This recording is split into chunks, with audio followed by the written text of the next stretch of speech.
Hello and welcome to Dateline New Haven on WNHH-FM, New Haven's home for community radio.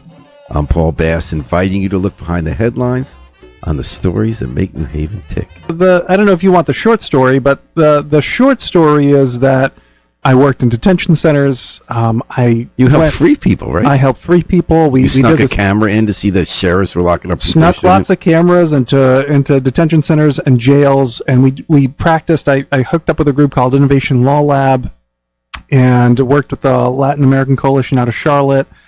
And what we did is, essentially, I worked in detention centers for a long time, practicing something called massive collaborative representation, where you get a whole bunch of people to do a bunch of small jobs and what's a really big complicated job of removing somebody from detention, and putting a lot of pressure in that way by bringing in a lot of people on authorities who have a number advantage against you. Right? There's more ICE officers, police officers, USCIS officers, Customs Border Patrol officers than there are activists and immigration lawyers. They have a technological advantage, right? They have billions of dollars going into tracking, going into like drones that patrol the border, and they have an amazing network advantage, right? So you, as an immigration lawyer and activist, maybe if you're good, you have a network of like 20 people you can reach out to regionally. Okay, if you're an all-star, maybe you have 50 people, and that network's not always active. Well, the federal government and the state governments, they're all network. They have tens of thousands of people in that network that they can activate in any time, right? Through regulatory authority. So you're battling against all that. And to be honest, Paul, from that period, 2016 to 2021, I have never been sicker. Because you were working so hard. I'm working so hard, and it's so stressful. So I'm representing people pro bono in asylum hearings, which I'd never done. Why did you do that work? What did you feel like? Why did you feel connected to the cause? Great question. I believed that there were a couple of seminal things that happened to me in my life, right? So one is I came over to the U.S. from the former Yugoslavia, which is a country that no longer exists, right? It broke into 6 republics. And the U.S. I always think about, like, do we look back fondly at Tito or not? As like a mini Stalin, or someone who gave a model for having people from different groups not kill each other. He wasn't a mini Stalin. He wasn't. In fact, Stalin tried to have him assassinated. So an apocryphal story that you always heard in Yugoslavia was that Tito sends in a note to Stalin after the second assassin. He says, "Dear brother Stalin, you sent a second assassin and failed. Please don't send a third, because I'll only have to send one." That was pretty macho. Pretty macho with Stalin, yeah. That being said, you had to keep 2 things, as you do in these post-World War II republics. Singapore in a different way, from the right rather than the left. Singapore, China, you always say, okay, on the one hand, here's a person that might have liberated and created this country. So Mao Zedong, right? Yeah. Okay. The Chinese always said Mao Zedong was 3/4 good. That was the official proclamation. And then you had the Cultural Revolution and 20 million people. Yeah, that was the 1/4 that was bad. Okay. So I think the best that you can say about these guys is 3/4 good. And maybe Trump will be 3/4 good. I don't know. Yeah. But that being an immigrant certainly was a part of it, although I never had that dream growing up. I wanted to be 2 things. I wanted to be an archaeologist / paleontologist, Not in the creative, not in like I wasn't a creationist. I didn't think I'd find both a settlement built by dinosaurs and dinosaurs themselves. I wanted to dig those things separately, right? And I wanted to go and be like a diplomat. That was like my thing, right? I really thought while I was still naive, that somebody like Richard Holbrooke was maybe a good person. Turns out maybe not so much. There's a great George Packer, book on Holbrooke. But then I went to Duke University. I was very lucky to go on a scholarship, and I took, in my first 6 months, these classes on essentially like genocide studies. Which is a packed word now. There've been interesting debate of how you apply it in the Middle East or not. Yeah, packed word.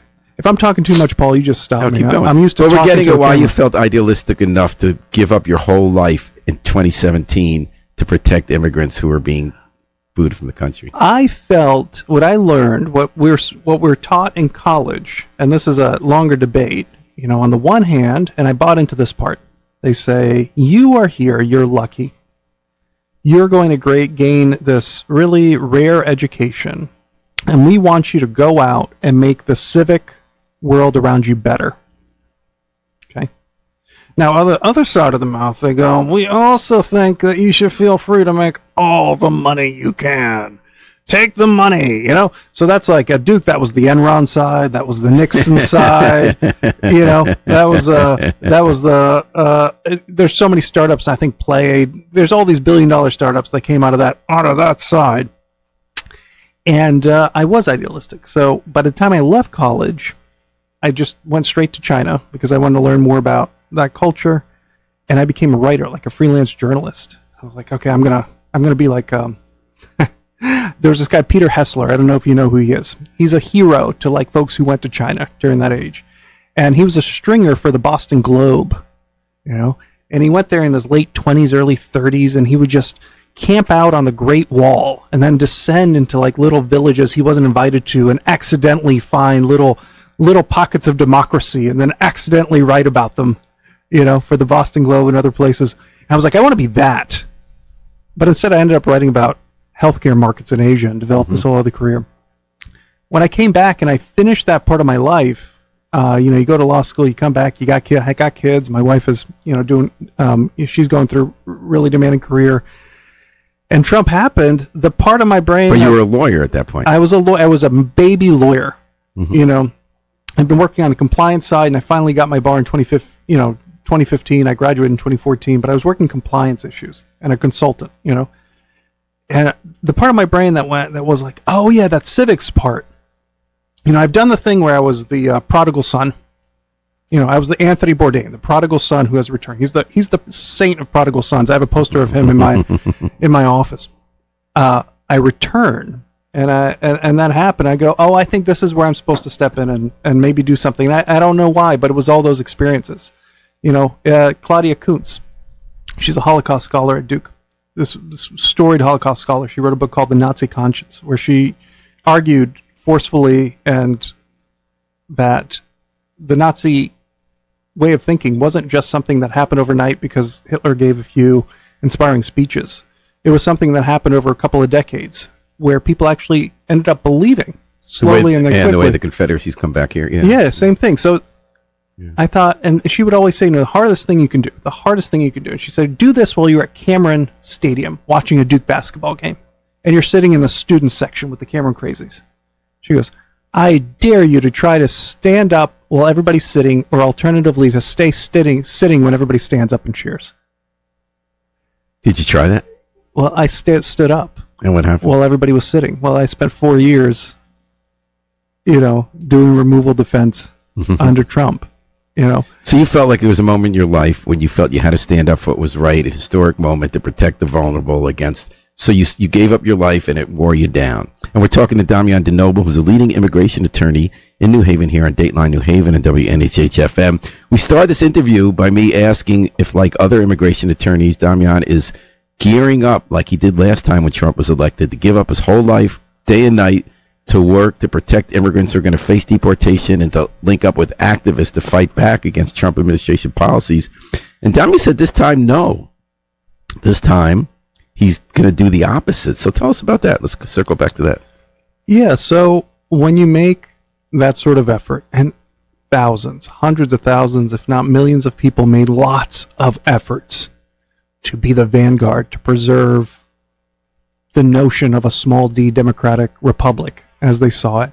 When you make that effort and 4 years go by and you're just starting to see the recovery, so on my end, I see the recovery within Department of Labor, Department of State, U.S. Citizenship, Immigration Services, where those, after 4 years, finally in 2024, we see those departments kind of working as they did before COVID, before Trump. And then this happens again. Well, part of me, fair or not, Paul, thinks, this country doesn't deserve good immigration lawyers. But you didn't do it for the country, right? You did it for the people facing deportation, correct? I think I did a little bit of both. Yeah. I do believe in a strong America. I have values you might consider conservative. One of my conservative values is I believe that America is a great country. Right. I believe and wholeheartedly immigration made it great, and that we're stronger because of immigration. No. See, this is the subtle point. I'm glad you said that. It's not that. I never believed that immigration made it great. Right? That's like a surface level. That is my view. Immigration certainly made America more dynamic. It certainly brought a lot of talent into the country because of self-selection. But by itself, if all those people, it's just like a thought experiment, emigrated, God bless the country, but let's say emigrated to Algeria, okay, or emigrated to Pinochet's Chile. Chile. So you're saying there's something about the foundations of our country and the norms we have and the Constitution and the system of government and the philosophy of freedom and market liberalism, all of which is about to end. But you're saying despite all that, you're not feeling motivated to give up your life again at 39 years old. I'm not. I don't have that. Is it just age, or do you think there's a difference? Because earlier in the show you said last time you thought it was a fluke, Trump didn't win. This time Trump clearly won in every way. Is that factoring into your thinking? Yeah, absolutely. So I think Americans have voted, and Americans, I think, had a pretty sober vote. I don't think people voted impulsively. I don't buy that. They weren't tricked. They know exactly what this is bringing. Despite their best efforts. Correct. And despite China's and Iran's efforts to get you to hate Trump, everyone made their efforts. Everyone knew what they were voting for, and they voted for it. That's it. That's exactly right, Paul. And so what I want to see is, okay, well, let's see how this plays out. This is a very common sentiment, I know. Let's see how this plays out. But if there are problems for individuals, for your communities, etc., I want those to come to the fore. I want everybody to see them fully. What about the fear of people living in New Haven right now? Even people who are here legally are scared. Aren't you hearing from clients about the fear? I've never heard clients more anxious in the past 4 years than I do currently. And I am not, and for that reason, I'm from a business side, to service those clients the way that they're going to need to be serviced over the next 4 years, I would have to remake my business once again. And the real Phil Blount says, Damian has a great take on this. So, Damian, I'm going to make a confession. Yes. I did not ask you my initial question in all honesty, because I read an article you sent me last night that I'm going to recommend and link to in this article read about this. You wrote a great article about why this time around you're not gearing up to do a lot of immigration work, and you're doing the opposite of what you did last time, which is why I asked you that question, if you're gearing up. And it's a really fascinating article. So much is being written about immigration. I have to say this article is different from anyone I've read. And your headline is, "The Age of American Immigration is Ending." So your argument is that what's different from last time, when there was all this uncertainty, it might have been a fluke election, you could fight back, you could change it. People have knowingly voted for someone who has said he's going to take steps that are in Project 2025, that plan, the blueprint for his administration. He's now hiring top officials from that plan, despite lying about that. And I mean, that is the plan. We knew that was the plan. And you point out in your article that they're going to consolidate, proposing the U.S. Customs and Immigration Service, the ICE, Immigration Customs Enforcement, a reconstituted immigration service that is all going to be about not servicing people, immigration, who want to immigrate here or stay here, but people. It's all going to be about how do you enforce the law and get people out. Is that a right way of saying? That's a right way of saying it. And the point for me where I have to pull out, so you take all that into consideration, take into consideration that we're going to move to enforcement from servicing, and that there is now party capture and party buy-in against immigration right across Congress, the Supreme Court, the executive. We are going to enter in the next 4 years very quickly a world where legislatively and through regulatory means, through more subtle means, immigration will be stopped. There's not going to be the same ability to fight as there was before. And so for me, that creates a moral conundrum. Like, are you really? That's what I found interesting too. You talk about being a moral decision, not just for you. And that's a very real thing. If you feel like you did something when you were younger and you're not going to be able to do it again because of the changing circumstances, that's actually important, that people don't think they're more important than their cause, that you're not helping anybody if you're not able to do the job well. I can't have another heart attack. But I had a heart attack. I can't do that. You had a heart attack? I had heart arrhythmia. I was hospitalized. At what age? 32. And was it because of that? It was right before trial. What kind of trial? Asylum. Wow. Because you feel like you're, I took something else from your writing that this is a moral decision. Yes. And tell me if I read too much into this, because you didn't go into it.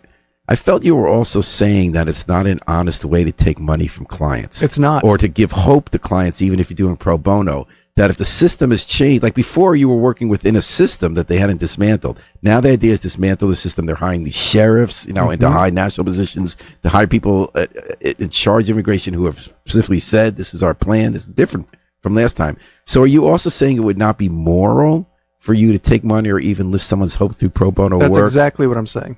Because you think you're not going to be able to help them. I'm not going to be able to help you. I'm definitely not going to take your money. And there was an early lesson in this that we just saw over the past 6 months. So Biden's parole in place program that went into operation in July, where the idea was if you have an undocumented spouse who's entered the U.S. once, instead of going through this convoluted, what's called the 601A waiver process, which takes years, which somebody has to exit the country, if they've been married before June 17, 2024, they've been here for 10 years, they haven't had any arrests, we're just going to go ahead and allow them to be led into the country as if they came across the border, and then they can adjust and get green cards.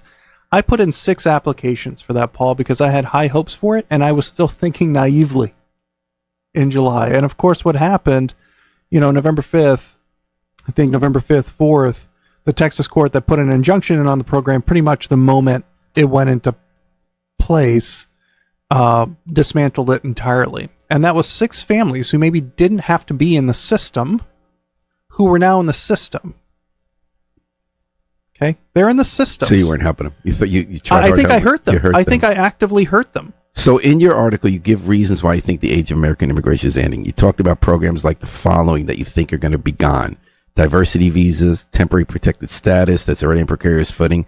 But then you say something in your article, Damian, that contradicts it. And I'm always with you that you have to be able to hold competing ideas at once. You say, American immigration is ending. I'm out of it. I'm not going to do this work anymore.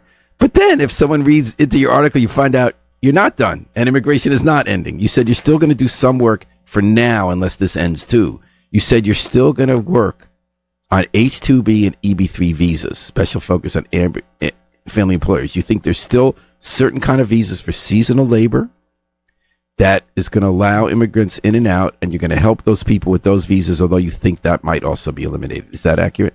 It's almost accurate, and I'll tell you where, if you consider H-2B visas and EB-3 as something that you're filing for individuals, then I can see where the contradiction is.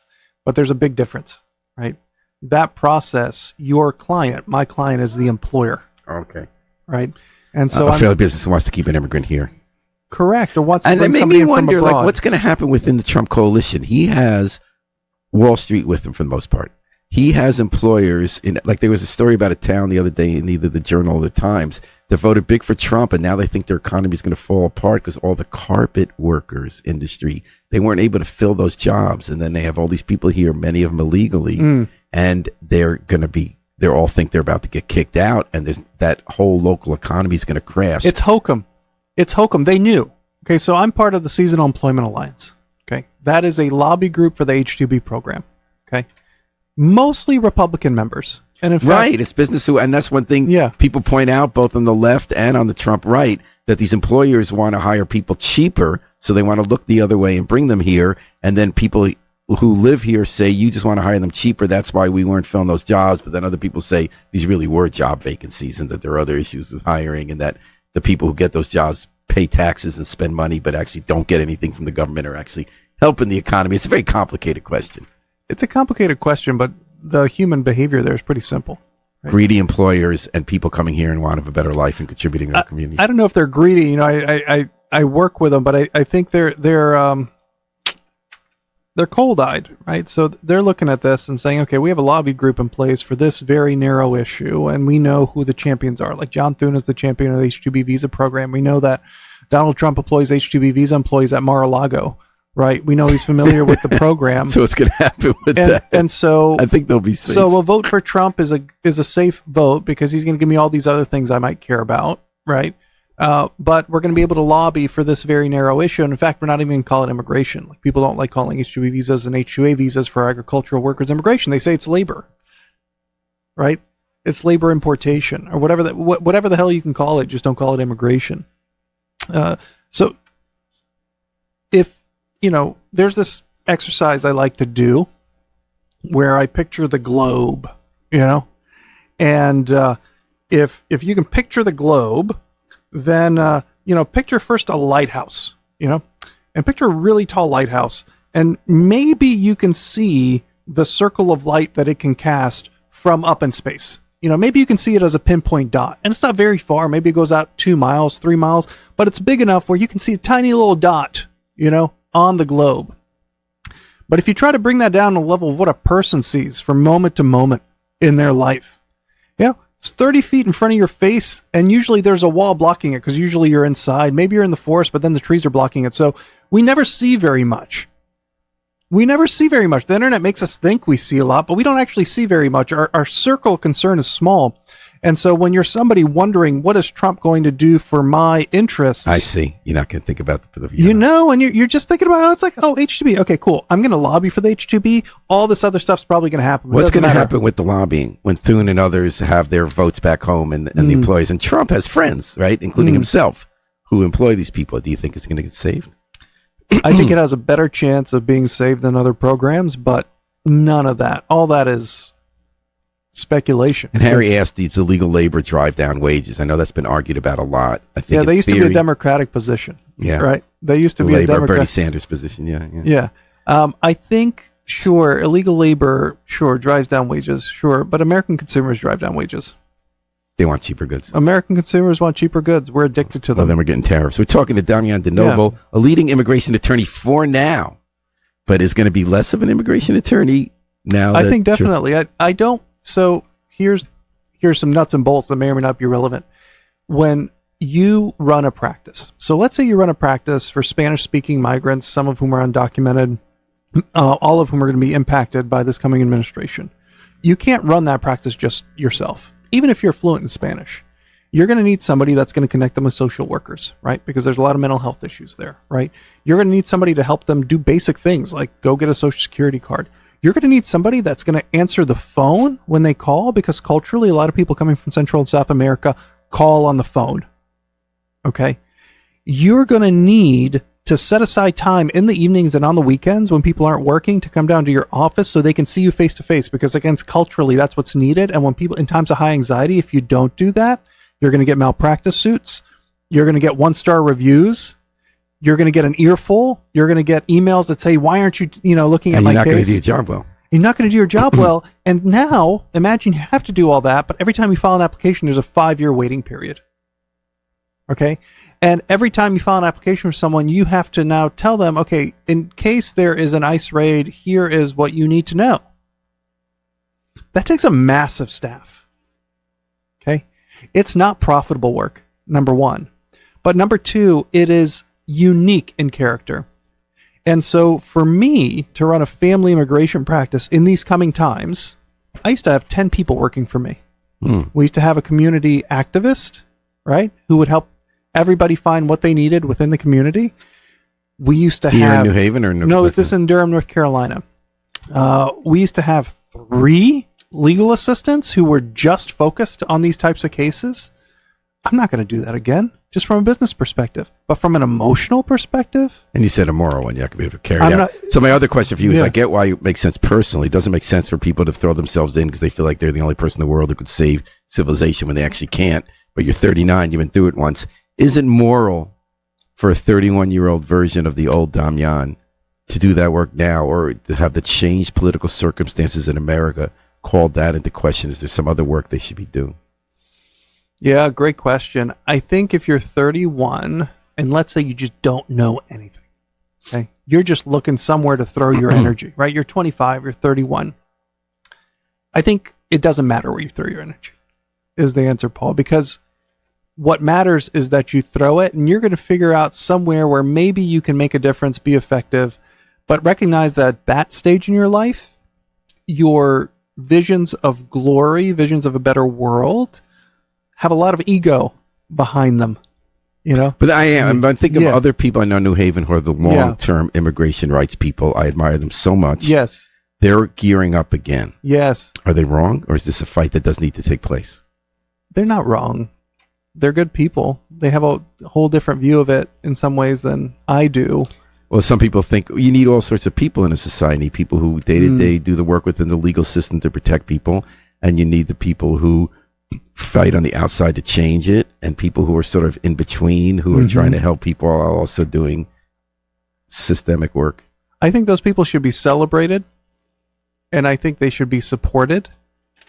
And I think the best thing that you can do if you're not one of those people fighting is make sure that those people who are fighting have a good cup of coffee, have the ability to smile a little bit, have a friend, because what's going to happen is that slowly at first and then very quickly, there's going to be high rates of burnout.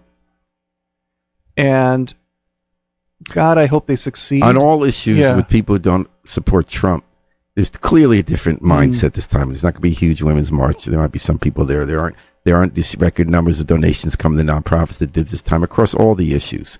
Yeah, I'm wondering whether people are sitting in for a longer fight. From my point of view, I'm looking to just keep doing my job. I feel like the country's divided. Sometimes one side wins an election. Sometimes the other side wins an election. It has consequences. Elections have consequences. People knowingly voted for Donald Trump. He's going to be able to implement policies that they wanted. Then there will be reactions to that, and then there'll be policies you might favor more. But that the work every day, whether it's reporting on news or representing clients in court or teaching in a school, I feel like that goes on, and that hopefully we can continue doing that with integrity. It's interesting that you see the task of, like, you know, doing your work during the day. Make society work in a liberal democracy that matters. No, but is that the substitution for protests and for pushback? I don't think it is. No, but the question is what is pushback? It's different things at different times. You yourself are arguing that the pushback was defined a certain way in 2016, 2017, and now that this was a clear-cut election with a clear-cut agenda that's going to happen legally, Congress is not going to change the law. The work continues, just as the work evolved to a different form. Yeah, but the work to what end? You know, if you don't know, a just, welcoming society. Yeah, so who's going to lead that effort? Like, where's the political will and the political strength going to come to ultimately push that through? And so here you're getting at a bigger question, which is what does the capital D Democrats, what are they going to do in the future to bring that about? And there's a debate that has to happen, probably a whole bunch of fighting and a repositioning, you know, of the Democratic Party. It's unclear which way they're going to reposition. Yeah, it's unclear. My argument, they should stand for what they stand for, even if it didn't win 50% in the election. The people responded to. There are people who voted for Trump and AOC, Trump and Sanders in the past, Trump and Obama, who just felt they were getting. Someone thought something they believed, and that they felt they weren't faking it. And I think there's something to be said for that. Why don't you just say, I think it's great that people can pursue who they are, and they could be transgender, and we embrace them. And I'm for workers having a higher minimum wage. I'm for immigrants being here in a fair system, you know. Yeah, except the problem is that the Democratic Party has systematically pushed out the working class. Yeah. That's the problem. But they're trying to define now if that means like Jared Golden, more conservative view, or even Joe Manchin. I was hearing with Bernie Sanders, national political director, had a good interview with Ezra Klein about that. I was listening the other day. Or does it mean embracing a Bernie AOC version that says this is about class and class issues and anti-corporate, you know? I don't know. I'd love to see the Democrats hire somebody not from Harvard or Yale. That's what they were all saying. I would love to see that. You know, that would be a good start. And that's the work of maybe a half generation. And so back to your original question about, or this suggestion that, well, over the next 4 years, it's going to be rewarding to work, you know, and maybe others will fight, et cetera, et cetera. And do I see that work as worthy? Of course, I see that work as worthy. I see anybody who's fighting, anybody who like stands for something in my book is worthy. Or also not giving up on a civic and civil society. Not giving up. Doing that work, even if they're going to make it harder by threatening us and stuff. But maybe you should ask me, do I think it's going to be effective over the next 4 years? And the answer is there's absolutely not. And you have to if you're doing that work, you have to know it's not going to be effective. Doing local journalism or teaching kids in school, or representing public defender, representing clients. It's going to be ongoing, but effective in the sense of, is it going to be enough to turn back the tide of Trumpism and the ideas that come with it? But what if society has currents that are in constant conflict with each other? and that at some point one is ascendant, one's the other, but that work has to continue the whole time because you have to be in place when the moment happens. The work has to continue, but it doesn't mean that it's going to be continuing and be successful for periods, right? Sure. The Chinese have this great essay. I just had, over Thanksgiving break, I had my friends from Beijing here, and things in Beijing aren't great. They aren't great. The economy's down. Young people, middle-aged people with families don't feel good about the future. And there's this essay going around, which is 垃圾时间历史. 垃圾时间的历史. So it's a history of garbage time. There are periods when states, whether it's the late Ming Dynasty or it's the Soviet Union during Brezhnev or perhaps the United States during Trump, are clearly undergoing a devolution of sorts. And so how does an individual during that time find meaning? Well, it turns out that if you look at these downward periods, according to this essay, which is in the China Digital Times, in 2019, it's now banned across most of China, but it makes its way through these WeChat channels. It turns out that these are great creative periods. A lot of really creative things happen when states or societies are in these downward spiral times. And so that's what I think you're talking about. I think we're having that conversation, which is, hey, it's garbage time, but we got to keep pressing on. We got to keep writing. We got to keep creating. We got to keep pushing for civil society. Absolutely. But just know that you must be willing to do that, even though your efforts will continue to fail and fail and fail until they succeed down the road. There's also a million efforts a day at every level, national, local, state level. Absolutely. And you can succeed in having a law passed, a person's life affected, a dream being implanted in a young person. And that's a success. Sure. And you're fooling yourself if you think you're always going to have these huge successes in society level every day in the trenches. Sure. Anyway, we're talking to Damian DeNoble, immigration attorney for now, on Dateline New Haven at WNHH-FM. So January 20th, Trump gets elected. What's going to happen first with immigration? Are going to be raids on sanctuary cities? Are they going to leave alone the heartland in the red states where he needs the senators to vote for his nominees, so they'll let the carpet workers stay and just live in fear and keep their economy going? What's going to happen? No. Are they coming here again like they did in New Haven in 2000? I guess it was 9. The first things will be quite boring. So you're going to have an administrative... Or 7, excuse me. You're going to have an administrative reshuffling. Right, so you're going to have the new leadership is going to come into all our different immigration organs, USCIS, ICE, Customs and Border Patrol, Department of Labor, Department of State to some extent, and they're going to say, these are the new rules that we've prepared. Here's a bunch of memos. They're going to go out. So we are now going to request additional XYZ documents for these cases. Family adjustment cases are all going to get interviews. Green card applications for business, business-based green cards will all get interviews. ICE, you are going to, develop policies locally to cooperate with all sheriff's offices, right? Department of State, you are now moving to a fully vetting role. You will have to do additional background checks on every single applicant. Okay. Department of Labor, we really want you to, ask every single possible question because we don't want any of this to go quickly. That's going to be the first thing that happens. It's going to take them several months, right, to train people, to maybe recruit and hire enough people to carry out things like mass raids if they happen. But recognize that it's not going to be the federal government that's going to be carrying out the raid work. They don't have those resources. Those resources have to be allocated by Congress. They can't just be pulled from a military budget from now. There's not a discretionary fund for the president to do that from.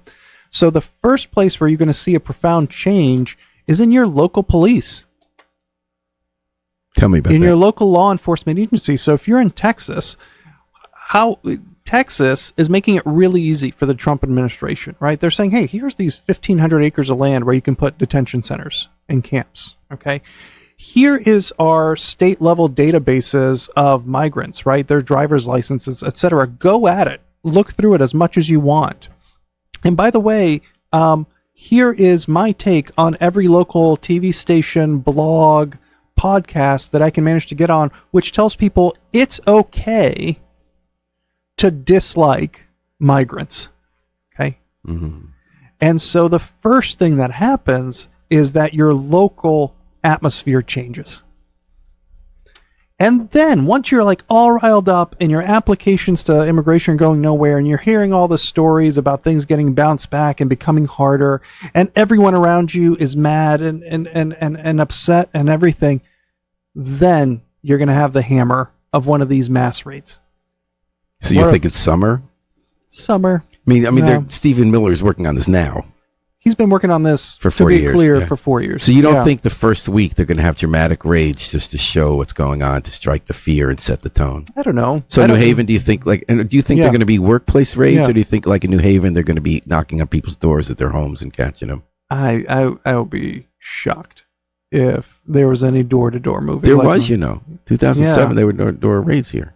Yeah, I would be shocked if that's the first thing that happened. You really have to set the stage for that. You have to normalize that.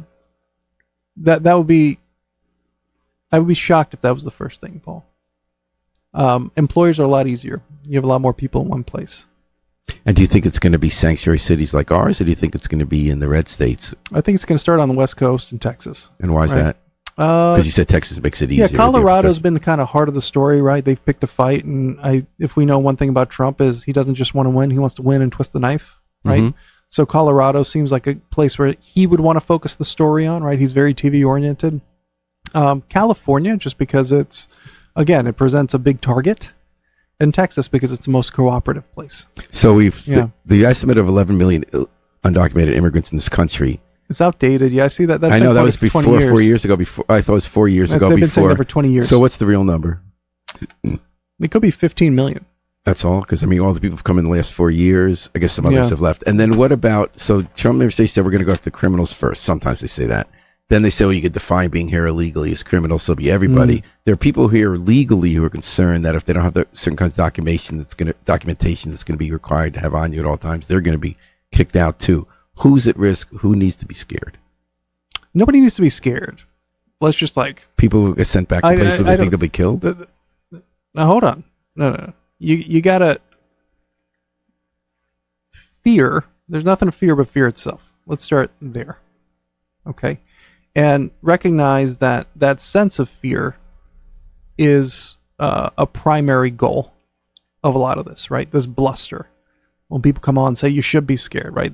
The guy who's been tapped for head of ICE. So let's not say fear. Who needs to be prepared?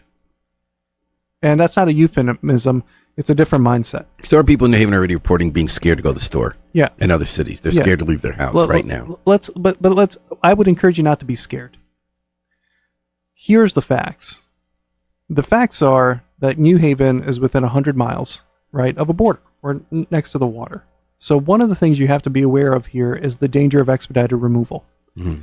If you can't show that you've been in the U.S. for more than 2 years, right, and it's shown that you're undocumented, you could be a target of expedited removal, which means you could be removed from the country without much of, an immigration court hearing date. Okay. It could be quick. It could be something that's perceived as sudden, right? So first thing they need to do to be prepared is, and as I tell my clients this, is carry around documents that prove you've been here for 2 years. So whether it's carrying out utility bills, carrying out receipts from USCIS, carrying your children's birth certificates, carry those copies. What you don't want to carry around is probably your passport, right? You don't want that removed from you. Well, no. Your passport says, hey, I'm probable cause that I'm not a U.S. citizen. Mm. Okay? Second thing you should know about being prepared, and there's lots, right? There's lots of these, I can share these very good resources, is you need to know that in the U.S., you are not required, under any law, to tell somebody where you're from. Okay? You don't have to tell them, I'm not a U.S. citizen. You never have to utter those words. And you have protections in terms of what can be taken from you, right? What you can be forced to say as any other resident in this country, more or less, particularly at the point of arrest. So you need to be prepared to just shut up. Just shut up. Say nothing. Have somebody that's going to talk for you. Who would that be? An advocate, a lawyer, So you're not done being an immigration lawyer. I hear you have pretty passionate about this advice, Damian DeNoble. So let me ask you about sanctuary cities and states. Connecticut has a law that local police departments are not supposed to cooperate with federal immigration authorities. New Haven, it's been our policy for 15 years that you're not allowed to give ICE any information about people undocumented unless there's a threat to life, if I have it right, who are in custody here or under criminal cases. Hamden is considering a law in the next few weeks where if ICE makes a request for cooperation, they're going to make them go to court to say that it's constitutional, and then they're going to charge them for the cost of their police officers being used. What's going to happen in New Haven and Connecticut when the Trump administration is going to use the supremacy clause and say you have to cooperate with federal authorities on raids? I don't have a good guess for you. Oh, come on, man. You're supposed to know everything. I don't have Can't call the psychic. I don't have a good guess for you. For those of you who don't know, I have a show on YouTube with a psychic paralegal where we read tarot cards. That's why I said that. I don't know. It's a really good show, by the way. Where do they find it? It's a wild show. I'm not going to plug it. It's just I loved watching it. Damian DeNoble, all in the cards on YouTube. Keith Higgins, the producer, sitting next to me. I don't know the answer to that. I think we're used to. Here's just something related. Where I think we're used to being in a litigious country where we can use the levers of power in court to kind of stop executive action, stop law enforcement agency action. I think that becomes harder to do when they're public control the courts and the Congress. Correct. And also when Trump argues the supremacy clause means you have to cooperate with us whether you like it or not. Is he right? God knows if he's right. I mean, if it's a 6-3 majority on Supreme Court thinks he's right, then he's right. I didn't think he should have been given. Well, So what's going to happen? Are our police going to end up being immigration agents? Are the immigration community going to go back to being scared to tell the police they've been victims of crimes because they'll get deported, and then criminal activity against immigrant workers is going to go on the rise again? Countrywide, 100%, you're going to see that. If I had to tell somebody where the best possible place in the U.S. is to be, it's New England. We have the best circuit court law, right, in the country. The federal circuits are favorable to immigrants. And we have a culture here, right, kind of buffeted by New York and Boston, of civic engagement at the local level, the town level, right? Connecticut famously doesn't have counties because we abolished sheriffs, right? Mm-hmm. We have a culture that, if anything, can stand up, through local politics to the federal government. It's the New England way of life. So that's what I would tell people. If I was back in North Carolina, I would tell people something very different. What would you tell them? I would be, and am very worried that you will have law enforcement agencies actively, willingly, and happily become an enforcement arm. So tell me to know before I let you go, you're an interesting guy. You're not going to just do nothing, even if you're not going to get a heart attack again by being a round-the-clock immigration lawyer fighting Donald Trump. What are you going to be doing these days? What are you excited about? I am going to be I'm going to be just continuing to build out my business. Which is Frontiera Law? Frontiera Labor now. So is it going to be not mostly immigration? It's going to be just H-2Bs and EB-3s, and I'll be continuing to make some content on YouTube. But what, are you going to do other kinds of law? You're still going to be a full-time immigration lawyer? We're going to see. Maybe we're going to move into labor law if I can get my bar here in Connecticut. I'm still barred in North Carolina. Okay. And you also have a challenge there with the new NLRB coming, right? Yeah. Isn't that just like immigration, that the system's going to be geared against the worker? I love the DOL. Department DOL and I tango on multiple appeals. Okay. Yeah. Well, Dr. Noble, I feel like I could have you in here talking about anything. I'd be interested for the whole hour. You're really an interesting guy. Hey. And you're going to be up to good stuff, whether it's the resistance or something new. I don't know, Paul. Thanks for having me. It's my first ever interview, so I don't know how I did. I think you did great. Yeah. All right. And thanks to Harry Drost, the not only the best station manager in the world, putting us on multiple platforms, but he has time to troll us on internet, on Facebook, on the chat function during the show too. So if you want to watch, if you want to read what Harry trolled us about, you can just go to our Facebook page.